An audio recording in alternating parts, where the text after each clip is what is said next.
Që nga prilli I këtij viti Kosova po përballet me një ngërsh të thellë politik pas zgjedhjeve parlamentare të 9 shkurtit, të cilat nuk prodhuan një shumicë të qartë për formimin e qeverisë.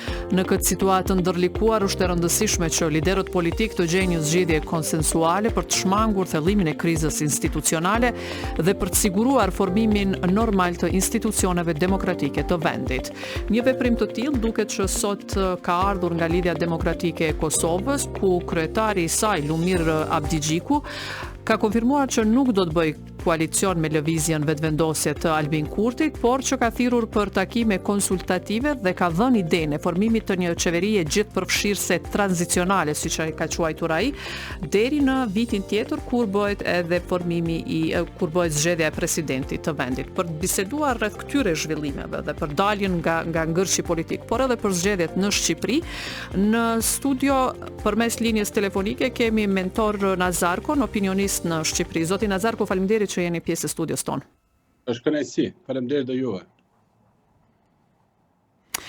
Zoti Nazarko, si komentojt fakti, do të thotë që sot kryetari I LDK-s I dha një përgjigje pas letrës së dërguar dje nga zoti Kurti, ku tha që nuk do të bëj koalicion me lëvizjen vetëvendosje, por që ftoi për takime konsultative gjithë liderët politik të Kosovës dhe për të formuar një qeveri gjithëpërfshirëse tranzicionale.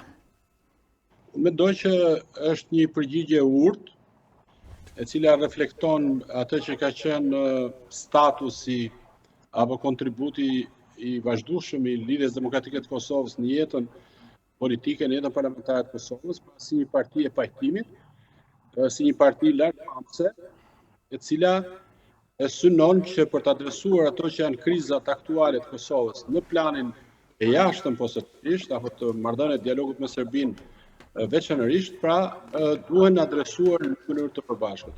Ka dhe kriza të mundshme apo sfida të brendshme, të cilat, siç është zgjedhja e presidentit, të cilat duhen adresuar gjithashtu me një përgjigje të përbashkët. Kështu që e quaj një përgjigje që është në lartësinë e traditës dhe në përputhje me atë që është nevoja imediate për Kosovën. Po par nga kjo perspektivë të cilën, do të them, kemi 11 seanca të cilat kanë dështuar për të zgjedhur kryeparlamentarin, nesër do të jetë seanca e radhës, mund të dështojë, mirë po dhe mund të zgjidhet. Insistimi është tek emri I Albulena Haxhiut, e cila nuk pranohet nga një pjesë e partive opozitare në Kosovë, por që ka barikadim edhe nga lëvizja vetëvendosje në emrin e saj. Mund propozohet një emër tjetër si zgjidhje apo duhet mbahen këto barikadime? Sigurisht që kjo nuk duhet në një aftësi e madhe kështu intelektuale për ta kuptuar që mund të ofrohet një emër tjetër. Kjo që po bën vetëvendosja është një lojë force për të treguar që nuk tërhiqet nga pozicionet e veta, me besimin, me shpresën se do të tregojë tek elektorati vet vendosmëri, ashtu siç është dhe miti për forcën e kësaj partie, pra që nuk tërhiqet as përpara, po themi, hajvanëve të brendshëm dhe as përpara hajvanëve apo naivëve të jashtëm. Natyrisht, në këtë mendim, në këtë çështje vetëvendosjes, ka momente taktike, ashtu siç ka dhe momente të detyruara, nuk po flas për insistimin për emrin e zonjës Haxhiu, por për atë se vetëvendosja synon që t'i kaloj ato pengesat institucionale një nga një. Arsyeja është sepse ajo nuk mund të bëjë me votat që ka, duke përjashtuar dy partitë e mëdha, LDK-n dhe PDK, nuk mund të bëjë dot qeveri me pakicat plus edhe eventualisht partinë e zotit Limaj. Pse nuk mund ta bëjë? Sepse pazari që kërkon secila prej tyre është shumë I lartë, është I paimagjinueshëm. Do secila prej partive, për ta zënë Partia e Bosnjakëve, njëra prej tyre, Ashkalimve, Romëve, Partia e zotit Limaj, duhet të jetë të kërkuar një pazar shumë të lartë. Kështu që ata kanë vendosur të kalojnë pengesat një nga një. Pra, me jepni këtë kryetarin e parlamentit, dhe në momentin kur merr kryetarin e parlamentit vetëvendosja paraqitet negociatat e ardhshme nga një pozitë force. Pra, si një parti që ka edhe kryetarin e parlamentit dhe kryeministrin e tyre. Që kjo është në një kuptim loja nga këndvështrimi taktik që po përmbullohet prej vetëvendosjes. Ftesa e djeshme për zotin Abdi Xhiku ishte gjithashtu racionale, don teksti ishte shkruar me një thjeshtësi të kuptueshme edhe për opinionin, për nivelin e popullatës gjerë, dhe kishte vlerë taktike, por me siguri edhe të çante një lloj mirë kuptimi të brendshëm, një lloj fronti të brendshëm që është krijuar të radhat e partive kryesore të opozitës. Po, ftesa për një qeveri gjithë përfshirëse, duket më reale në këto rrethana. Po them këto rrethana marr parasysh zhvillimet edhe në botë. Kemi luftën në Ukrainë, kemi zhvillimet reja midis Ukrainës dhe Shteteve të Bashkuara të Amerikës, zhvillimet në lindje, domethënë është një botë e cila nuk duket që është shumë e qetë në këto vitet e fundit. Në këto rrethana, sepse cila do qeveri që do të vije pas kësaj kohe do e përfshi, do e pret një dialog me Serbinë, cili do qofte epilogu i saj, dhe në këtë kontekst, ndoshta një qeveri gjithë përfshirëse do të siguronte një stabilitet dhe një gjithë përfshirje të partive politike në institucionet e Kosovës. Absolutisht po. Për këtë arsye unë e quajta lartëse, unë vlerësova si lëvizje në lartësinë e traditës së Lidhjes Demokratike të Kosovës. Natyrisht, mund të duket kështu si paradoksale, por unë besoj që një qeveri kurtit 2, kurtit 3, si duash, do të ishte dëgjueshme ndaj faktorit perëndimor, Shtetet Bashkuara të Amerikës posaçërisht në kuadër të dialogut me Serbinë, sepse zoti Kurti e ka treguar që kur i duhet pragmatizëm tregon atë e dëften atë me tepri në shërbim të kursi apo drejtimi që do të merrte karriera apo drejtimi qeverisë nga ana e tij. Po ashtu ai është i sigurt kuotat popullore i ka të larta, 22.5% është rezultati jashtëzakonshëm për të. Ai mendon që nëse kryesorja është që të rri kryeministër dhe me atë shumicë në rrethana të reja ai mund të luante ta rishpikte veten për të qëndruar gjatë në pushtet, diçka që e shohim në Ballkan, e kemi parë me Gjukanovićin, e kemi parë me Ramën, e kemi parë me Vučićin, kështu që Kurti po shkon i shërben kësaj teze, edhe me idenë e përsëritjes zgjedhjeve duke bashkuar lokalet me parlamentarët e parakohshme, ai synon për të paraqitet me një fuqi të madhe nga posti i kryeministrit në detyrë, me rezultat të madh si figurë konstruktive e cila është përpjekur që të përmbush ato që janë pritshmëritë kushtetuese pa të zgjedhur kryetarin e parlamentit, bëj qeverinë, mirë po këta destruktivët opozitës nuk e kanë mundësuar. Dhe në rastin e një skenarit zgjedhjet parakohshme ai sigurisht do të kishte më shumë hapësirë negociale, sepse ne dim që partitë në Kosovë kur vjen puna të zgjedhjeve lokale bëjnë koalicion të gjithë me të gjithë. Pra, ky kishte më shumë hapësirë për t'u ofruar njerëz apo tjetër parti, më jep Prishtinën të jap këtë apo më jep Prizrenin që të jap kryeministrin.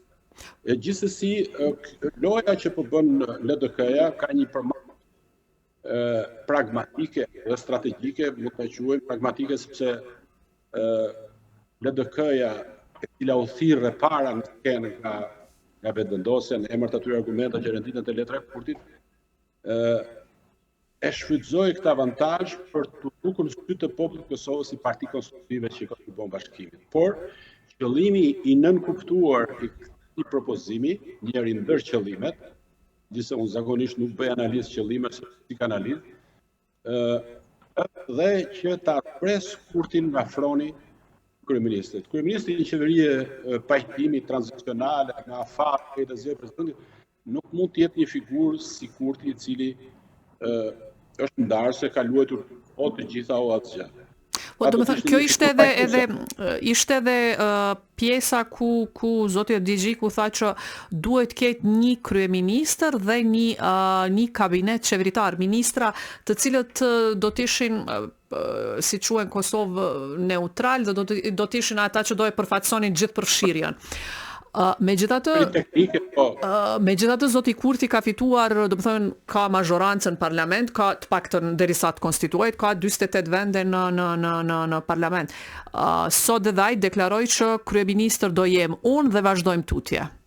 Nuk duket që ka lëshim të dyja taboreve nga pozicionet e tyre. unë e vlerësova lëvizjen e LDK-s vetëm nga një kënd. Nuk e vlerësova marrë në tërësi.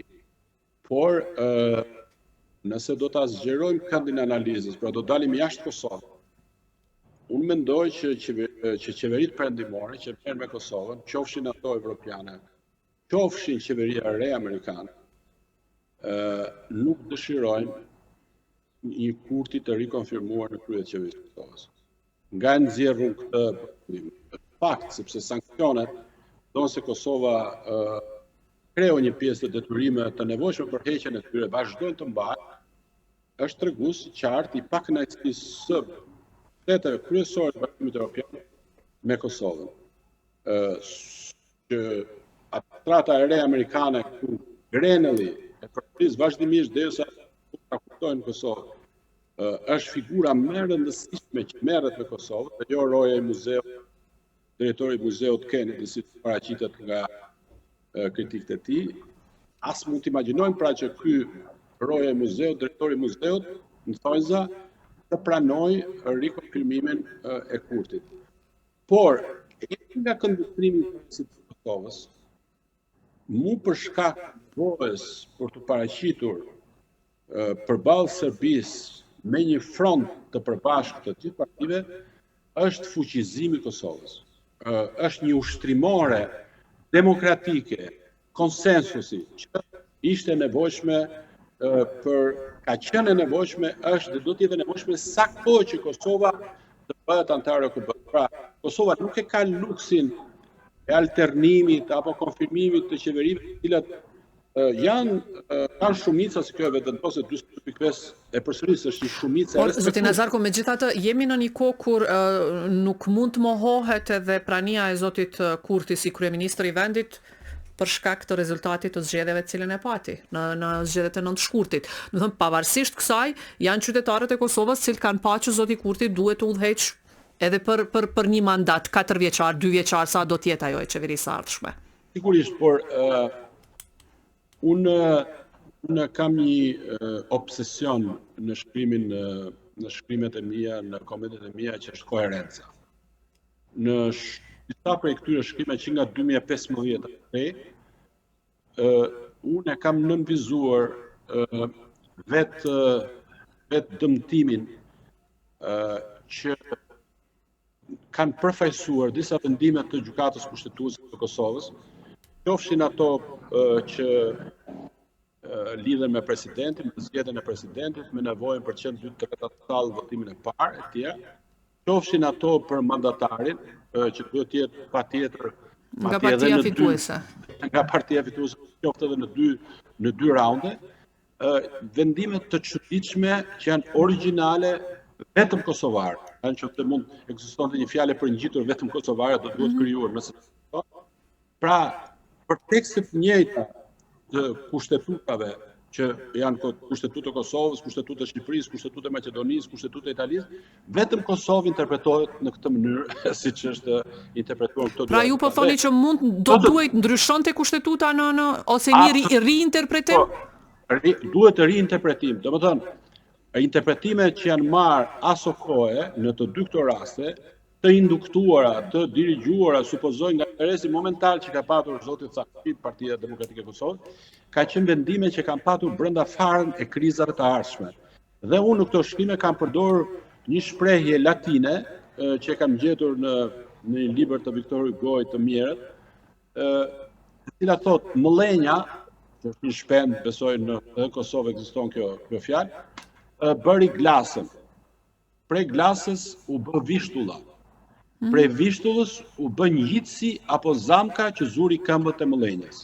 Pra, në gjithë këtë që po ndodh është, po them, janë institucionet e Kosovës, posaçërisht gjykata kushtetuese që ka marrë shumë lëvdata që e ka krijuar këtë krizë. Por që ka një rregullore e kuvendit të Kosovës e cila pastaj thotë që parlamenti duhet të mblidhet çdo 48 orë për të votuar sërish për zgjedhjen e kryeparlamentarit. Mendoni që ndoshta kjo është ajo pika që duhet të dërgohet edhe për interpretim në gjykatën kushtetuese, nëse parlamentin mund të vazhdoj pafundësisht me këtë 48 orëshin, këtë rrethim vicioz në cilin nuk mund dalë? kur më rendit, kur më përmendët dhe këtë punë e 48 orëshe që më kështë dalë pak nga korpusi analizës, edhe ky është një budallik më vete, i cili nëse duket sikur nxit nevojën për konsensus, pra kuan e partive, negociata me njëra tjetrën për të zgjidhur çështën e emrit të parlamentarit, dhe ky është një nen sui generis, që unë jam një lloj eksperti drejtës kushtetuese, nuk ka parë në ndonjë rregullore parlamentare. Por, se më duk sikur ja nashkalova atë që më thatë pak përpara që po, zoti Kurti i takon mirë po që qeverisësh, përveç forcës së kartonave, do të kesh dhe aftësinë për të bërë kompromise të duara të brendshme dhe pastaj ato në planin e jashtëm. Një shtet normal, i pjekur, që don të bëhet pjesë e organizatave ndërkombëtare, duhet të demonstrojë këto cilësi dhe zoti Kurti, që thash, ka legitimitetin e dur, 42.5% që është tregues që si ai, për gjithë ato që ka bërë ai, mendojnë një shumicë e rëndësishme e popullit Kosovës. Mirë po, ky kuadër rregullash kushtetuese që po e privilegjon Kurtin, nga ana tjetër e defavorizon Kurtin, sepse i kërkon atij, ky është thelbi dhe i propozimit të LDK-s, që kur të vi puna e zgjedhjes presidentin, duhet patjetër të konsensus, sepse Kosova do të hynte në një krizë të re.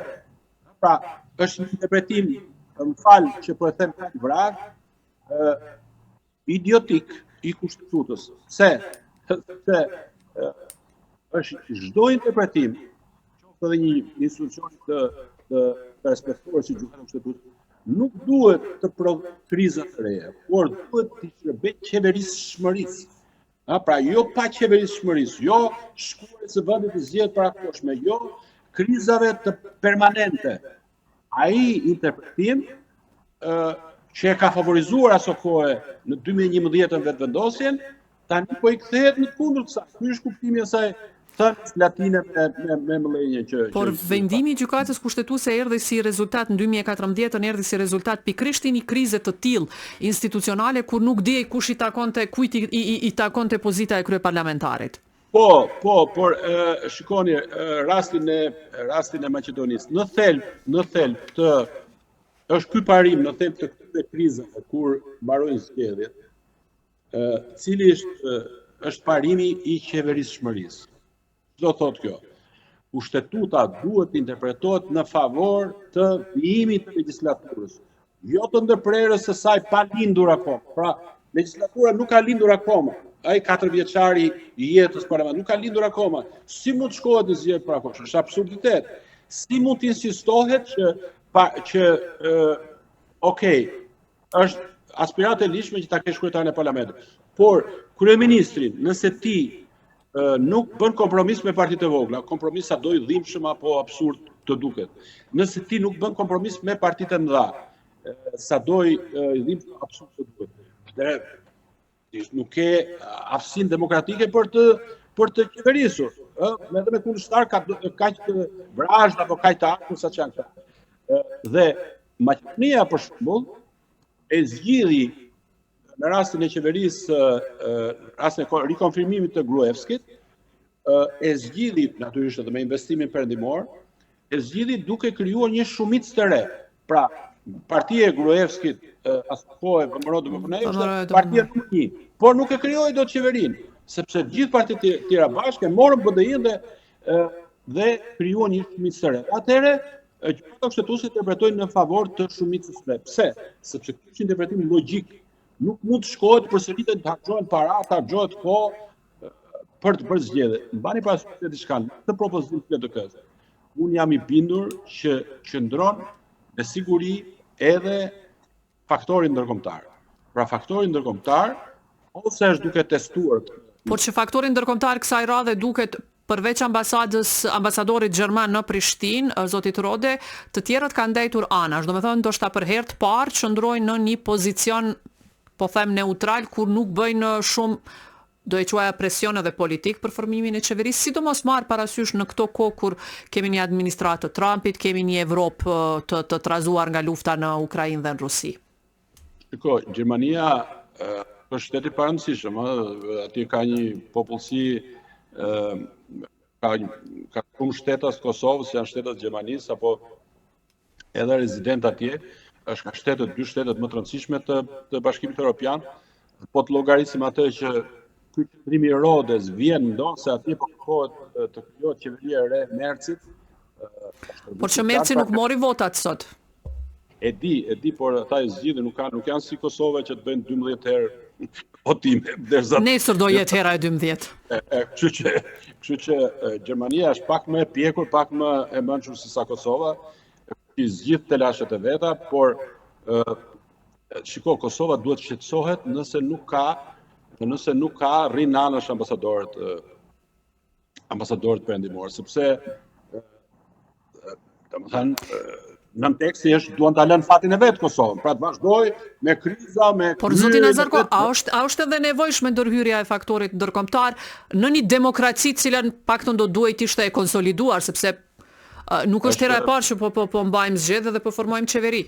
Me dhimbje, por thellësisht i bindur më duhet të them që ndërhyrja e faktorit perëndimor është shumë e domosdoshme, shpëtimtare. E them këtë edhe nga pozitat e një analizë për zhvillimet e zgjedhjeve në Shqipëri, për zhvillimet në Shqipëri, në të cilën faktori ndërkombëtar perëndimor ka qenë shpëtimtar për Shqipërinë. Imagjinoni për Kosovën, e cila ende nuk e ka konsoliduar formimin e shtetësisë vet, gjithsesi hyrjen në OKB, që është i hap jashtëzakonshëm. Mu për këtë, ato çfarë po bën presidenti Osmani, ato çfarë ka bërë zoti Pacolli me njohjen e Kenës, janë hap të jashtëzakonshëm për theksimin e shtetësisë të Kosovës, diçka e domosdoshme përballë rrezikeve që mund të ekzistojnë nga një riorganizim i botës. Po në këto zhvillime. Faktori ndërkombëtar shpëtimtar. Po në këto zhvillime, megjithatë zoti Nazarko, në këto zhvillime, ku duhet jetë pozicioni i zotit Kurti, sepse ka legitimitetin e 42% të qytetarëve të Kosovës që kanë dhënë.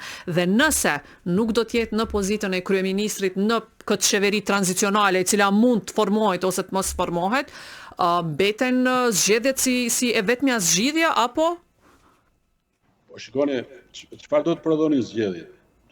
Rezultat ndoshta përafërsisht të njëjtë. Edhe sikur vetëvendosja të rritej sadopak, prap çmimi që do t'i kërkonin të paguante partitë e vogla, jo serbe, që hynin atë qeveri, do të ishte akoma më i lartë. Është sa më shumë ta kërkosh një mall, aq më shumë rritet çmimi atij. Po nuk e mendoni që ndoshta edhe zoti Kurti pikrisht mund të ketë një taktizim politik nga ana e tij, me qëllim që ka edhe zëra në Prishtinë që thonë që zoti Kurti ka dërguar fillimisht letër zotit Abdigjiku për një koalicion, ndonë se ditë më parë ishte takuar edhe me zotin Krasniqi nga PDK-ja, që ndoshta refuzimi nga ana e LDK-s do të jetë më i lehtë për zotin Kurti për të arsyetuar para elektoratit të tij për një koalicion eventual me Partinë Demokratike të Kosovës, që do të krijonte një stabilitet politik në vend. Prit, keni shumë të drejtë. Unë përpara se të zhvilloheshin këto zgjedhje, unë kam parë disa shenja që po shkohej drejt këtij koalicioni.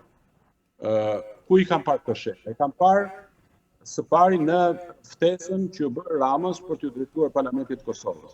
Pra ishte një zhbllokim i marrëdhënieve Kosovë-Shqipëri, pasi periudhën ngrirje kur anulluai takimi i përbashkët të qeverisë.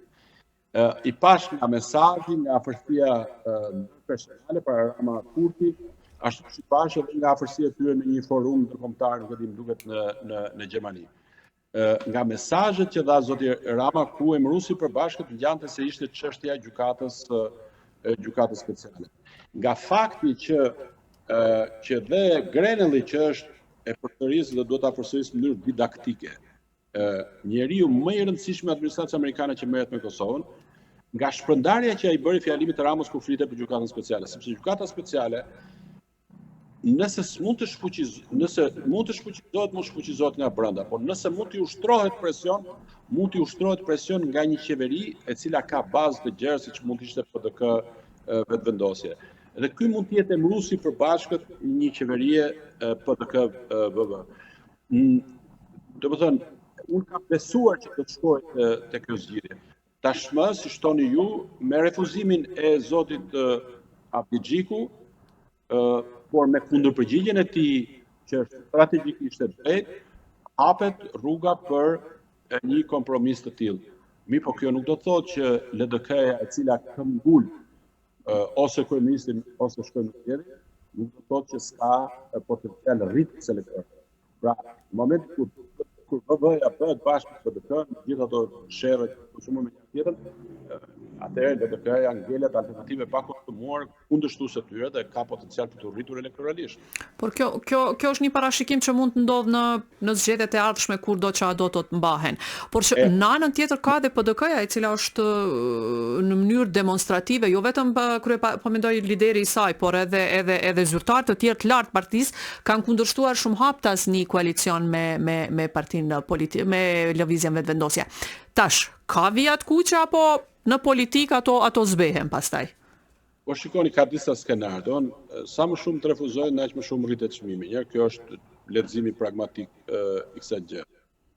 Së dyti, ka disa skenarë për llojin e qeverisë apo ndarje e tepsisë së pushtetit të ne në si produkt, po themi, këtyre zgjedhjeve tani apo një koalicion që mund pas zgjedhjeve parakoshme parlamentare bashkëpunëtor lokale. Skenar mund të ishte që PDK-ja mund të thotë na jepni po themi, okay, ne bëni me ju, zoti Kurti të shkojë president kur të vije koha e zgjedhjes. Na jepni ne kryeministrin mbasi të shkojë. Kjo mund të ishte një bazë e mirë për kompromis. Kështu që atëherë pesha negociate partive të vogla, jo serbe, voglo, pra në qoftë PDK është me dhëna. Edhe këty nuk është një skenar i keq për Kosovën. Siç thash, unë nuk e kontestoj, do ishte absurde nga ana ime që ta kontestoja legitimitetin e zotit Kurti për qeverisur. E kanë zgjedhur populli i Kosovës, ne mund të kritikojmë siç e ka kritikuar vetë zoti Kurti shpesh në ato qartore dhe veta të brendshme, por populli sovran e ka zgjedhur zoti Kurti dhe një koalicion i tillë unë mendoj që e forcon Kosovën. Edhe në atë rast, nëse do të shkojë sfidë ndërkombëtare, prapë besoj te konstruktiviteti i LDK-s, besoj te konstruktiviteti i saj që s'do provokonte zgjedhjet parakoshme në rastin e votimit të presidentes. Zoti Nazarko, gjithse mund të ketë ndoshta një afrim zonjës Osmani me LDK-n, por këto hyn pastaj te konspiracionet, ju i dini më mirë se sa unë. Do e përmbyllja këtë kapitullin për Kosovën në këtë intervistë me ju dhe do kaloja pak tek zhvillimet në Shqipëri, këtë të diel keni zgjedhje atje. Si pritet ose si mund të jetë rezultati, ndonë se zoti Rama është dominues në këto të paktën deri tani? Po tani unë nuk mund të shtije fallë përveç fallit sondazheve. Të gjithë sondazhet nga kompani prestigjioze konvergjojnë në atë që do të jetë, në atë se kush do të jetë fituesi i këtyre zgjedhjeve. Dhe tek ne diskutuar vetëm arrin zoti Rama që të krijojë shpëtisin e vet. Kjo mendoj që të ishte sfida kryesore, sepse përndryshe edhe Shqipëria mund të hynte në skenarin e Kosovës, pra ai që do të kishte ato votat për të bërë shumicën, mund t'ja shqipte sa frëngu pulën themi ne, ato votë, ato golden share-in apo kingmakerin, do të bëj kingmakerin në zgjedhje. Duket nga sondazhet, pra projektimi i përqindjes në sondazhet që Partia Socialiste arrin ta bëjë vetëm shumicën. Ka një orë që është vota e diasporës, e cila nuk është llogaritur në këto sondazhe, është vështirësisht e llogaritshme, por unë duhet të besoj një aksion e cila vihet re në Shqipëri, nuk vihet re në Kosovë, sipas të cilës vihet re në Kosovë, por në një variant të përmbysur, pra që orientimi elektoral i votuesit diasporës është i njëjtë me atë të familjeve të tyre në MMD në atë. Sepse ata, për shkak se janë financuesit kryesor të familjeve në Shqipëri, përcaktojnë edhe se kujt do t'i jepen votat. Kështu që nëse ata për 3 muaj rreth e kanë dhënë një partie, si Partia Socialiste, nuk ka arsye, nuk shihet ndonjë arsye, nuk shihet në një kurth të radhë të opozitës shqiptare që të bëjnë atë që ndodhi në 2021, pra që të ndodhi përmbysje. Për ka rritje të partive të vogla, kjo është shenjë mirë, është shëndetshme e demokracisë shqiptare. Unë shoh kam pat kontakt me shumë figura të reja, kjo është gjë e mirë, pra që ta godasin sado këto atë monopolin e Partisë Socialiste në Shqipëri në 3 mandate rresht, apo të katërtin, dhe duhet të përsojmë gjithë, kjo është një aksion përsojmë që shkon në Ballkan, shumë e vështirë për një parti e cila me mandat në dytë t'ja marrë të tretë, avin të marrë edhe të tretë në katërt. Mirë, por nuk është e pamundur, rasti Malizi, ku pasi dominimit gjatë të Gjukanovićit, një parti e krijuar nga hiçi, apo një vizje krijuar nga hiçi se Europa sot, arriti që të argëzonte atë, të merrte edhe qeverinë edhe presidencën. Zotë Nazar, unë ju falenderoj shumë për kohën tuaj. Ishte kënaqësi.